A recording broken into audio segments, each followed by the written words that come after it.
इन fluid. तो इसका मतलब है कि जब फ्लूइड के अंदर बात की जाती है ना कि यार हमने एक कंजर्वेशन ऑफ मास चेक करनी है, मतलब ये होता है आमतौर पे उन केसेस के अंदर।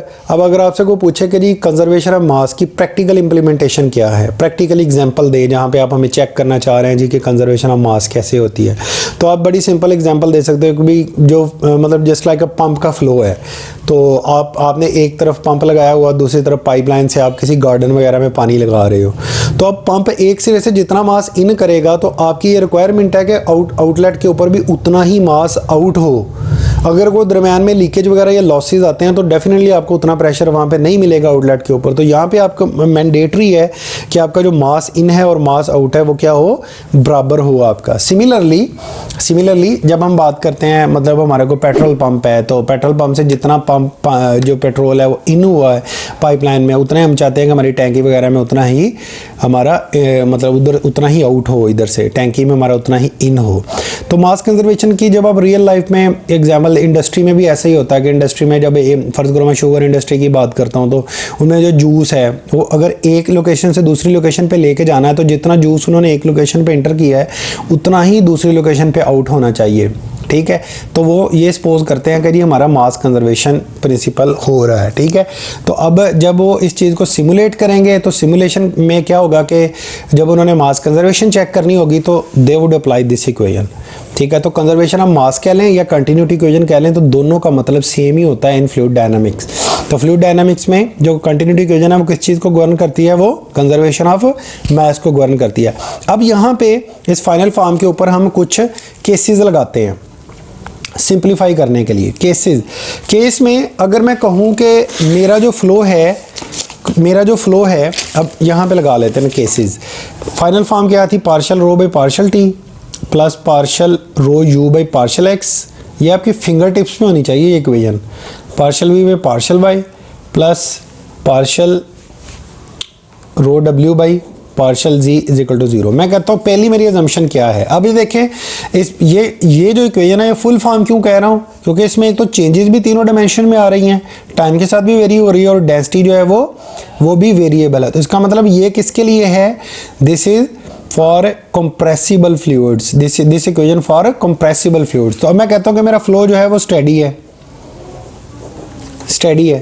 तो स्टेडी स्टेट में क्या होगा कि मेरी जो with respect to time change है वो 0 हो जाएगी। तो मेरी फाइनल इक्वेशन क्या बनी, rho you by rho x plus rho v by rho y plus rho डब्ल्यू plus rho g is equal to 0।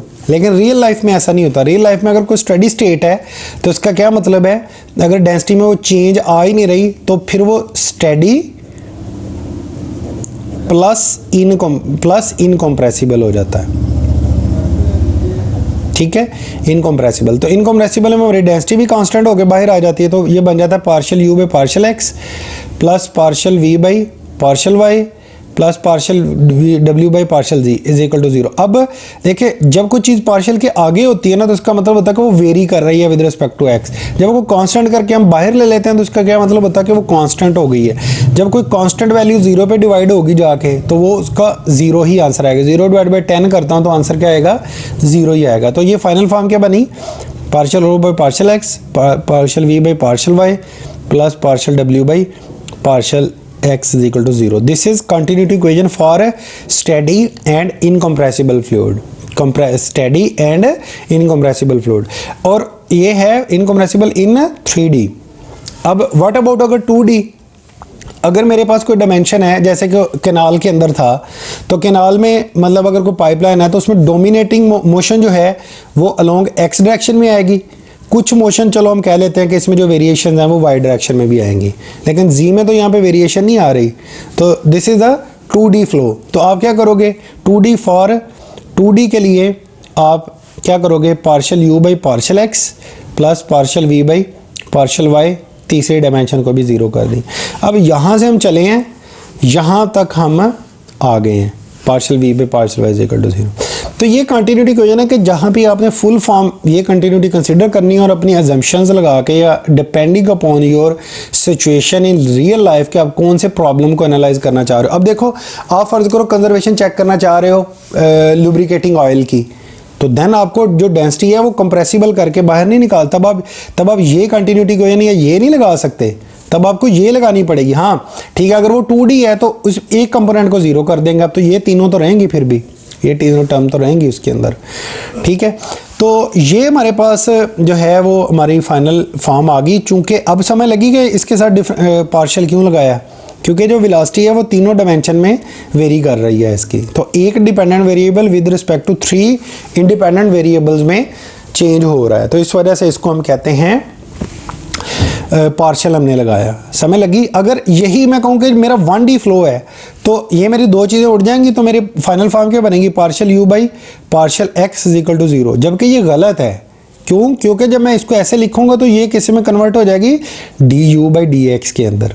अब ठीक है, ये अब ठीक है, अब सिंगल वेरिएबल में आ गई तो d आ गया, अगर पार्शियल में है तो पार्शियल का मतलब है कि नंबर ऑफ डिपेंडेंट वेरिएबल्स हमारे ज़्यादा हैं, सॉरी इंडिपेंडेंट वेरिएबल हमारे ज़्यादा हैं। समझ लगी बात की?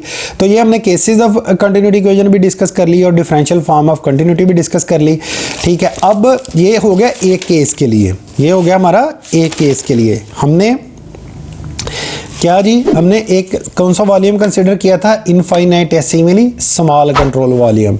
अगर मैं यहाँ पे कंसिडरेबली लार्ज कंट्रोल वॉल्यूम करूँ तो तब मेरी जो फाइनल फॉर्म है वो मास कंजर्वेशन लॉ की वो क्या बनेगी, वो इंशाल्लाह ताला मैं अगले क्लिप में दिखाऊंगा। और ये चीज़ बिलोंग करेगी रेनॉल्ड ट्रांसपोर्ट थ्योरम को। ये किसको करेगी? रेनॉल्ड ट्रांसपोर्ट थ्योरम को, ठीक है। तो अगले क्लिप के अंदर मुलाकात होती है इंशाल्लाह, तो मैं आपको बताता हूँ कि जो कंसिडरेबली लार्ज कंट्रोल वॉल्यूम की जो कंजर्वेशन इक्वेशन है वो कैसे बनेगी। तो अपना बहुत सारा ख्याल रखिएगा। अल्लाह हाफिज़।